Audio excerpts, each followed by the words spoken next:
do you get out of these OTAs that's different from when you play to what you're doing now, and kind of are you still Yeah. learning No, your new role? yeah, you're still learning your role.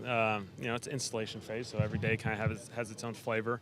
Certain types of runs, certain types of passes. We start getting into situations, so every day kind of has its new little things we're sorting through. But it's been good. Can you take us through talking to players about what they liked in the offense? Was it mainly Dak and what he likes, or was it a lot of players involved in that? It's got a little traction, huh? Yeah, I think at the end of the day, I think it's just a collaborative effort, and it starts out with the coaching staff, what we do all off season. But obviously, at the end of the day, you like hearing how players feel about certain things, whether it's Dak, whether it's Zeke, whether it's Witt, whoever it may be. At the end of the day, sometimes it justifies things. Sometimes you got to explain things better. But certainly, I think there's nothing wrong with this being a collaborative effort. The more you do this job, are you getting more comfortable at it? Yeah, hopefully figuring it out. Yeah, I think it's been good. We got a good group here.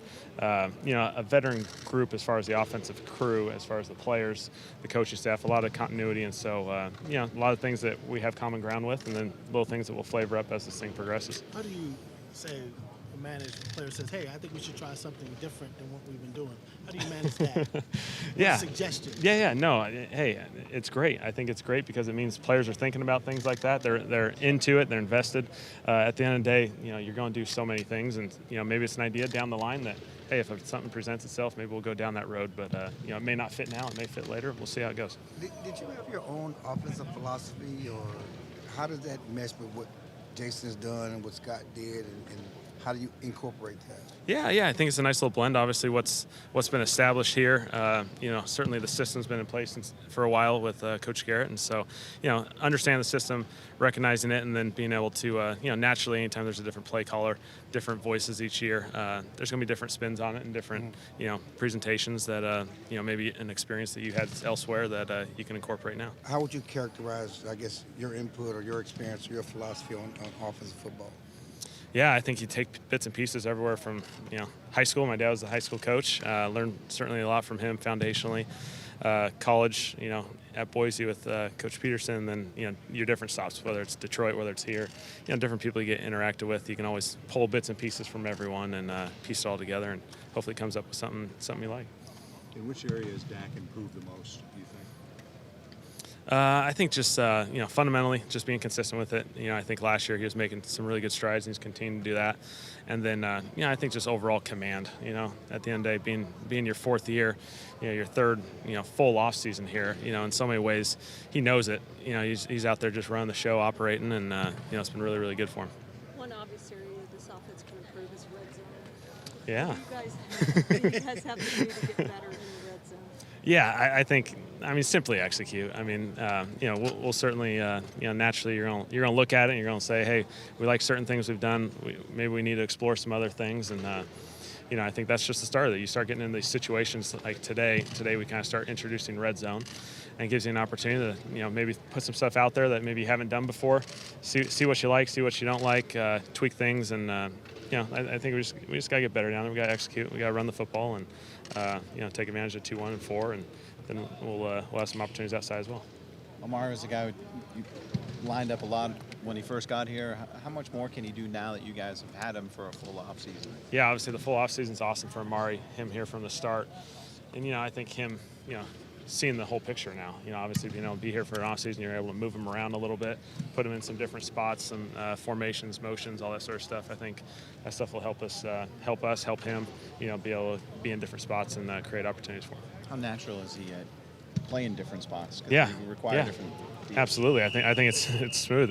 You don't really think about it in any form or fashion. He just goes in there, whether he's in the slot and we want to bump Randall out or vice versa, or play around with some of that stuff. He's a natural in there. He does a really good job, and Randall does it the same way as well when he bumps outside. So we got some good versatility. Does it excite you just to see the different weapons and more explosion you have to work with Randall, I guess Randall, and then Pollard, and to go with Amari and Zeke and Yeah, we like the pieces. A lot of versatility.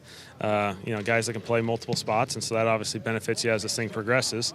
Guys being able to find different roles where they can contribute, and whether they're in other positions or find ways to utilize guys. I think we got a really good group, and they're really smart. I think recognizing how they can play other roles, and that'll benefit us in the long run. The added speed, the explosion, obviously that helps you score from anywhere. How does it help you in the red zone? Yeah, speed always helps. You're all about speed. Certainly we got some of that on the outside, and at the same time, we got some really smart players. Witt's done a tremendous job for his whole career down there, and he can get back into that red zone world, and certainly a lot of other guys as well. Kellen, how much do you personally have to prove as a first-time offensive coordinator? Prove? I don't know. I don't really know what necessarily proving. I think just each day, getting a little bit better at this thing, getting it figured out. I think as this thing progresses, we go through this. This OTAs is really good. It's really our first time going through all these different situations. So, you get into 2 minute, which is really good.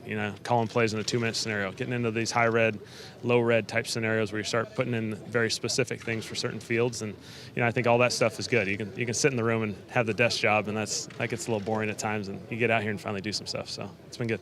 Kind of touching on that, we hear the word installation around this time of year. Yeah. Without asking you to give secrets away, what does that look like? You spend a day on a formation, or we're going to work with this personnel group today.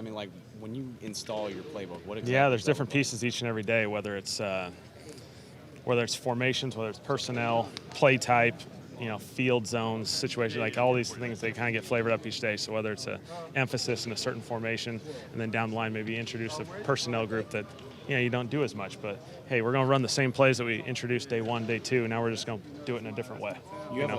Sorry, go ahead. No, go ahead. Yeah. Do you have a schedule for that? We're working on this today, regardless of what yesterday looked like. Yeah, and that's some of the interesting battles of OTAs, because you kind of sometimes you want to clean something up, but you're moving on to the next thing, and that's part of this. We'll go through it in this phase, and then we'll go to training camp, and we'll basically hit a very similar, progression of it, and so we'll be able to hit it again, and hopefully clean it up again, and then we'll hopefully be ready come September. Do you try to have the whole thing covered by the time mini camp's over, or is there just some stuff that you have to leave for training camp? Yeah, I think certainly a lot of the core stuff, and then naturally you're going to flavor it up, and there's going to be things that, hey, we can't hit it in OTAs, but we'll hit it in training camp. We got a whole bunch more days in training camp, and so we'll be able to hit a number of other things, and maybe it's based off how we're feeling about a certain play. Hey, if we like this, we can go down this path, and so that you give yourself some flexibility with that. What were you able to take away from that Pro Bowl experience? I know it was kind of your first time being in there. Yeah, no, it was good. It was good. Obviously, it was the first time, kind of on the fly, running the room in a way, and then obviously calling the plays, and so that was good. It was a really good experience, and obviously, kind of a nice little. Let's start it that way, and then we'll clean it up on the back end. Scott was on the sidelines part of his time here, and then he was also in the booth. Yeah. Do you anticipate being on the sidelines? Yeah, I like the sideline. Just interact with the players and talk to Dak. And I think it'll work out well. So.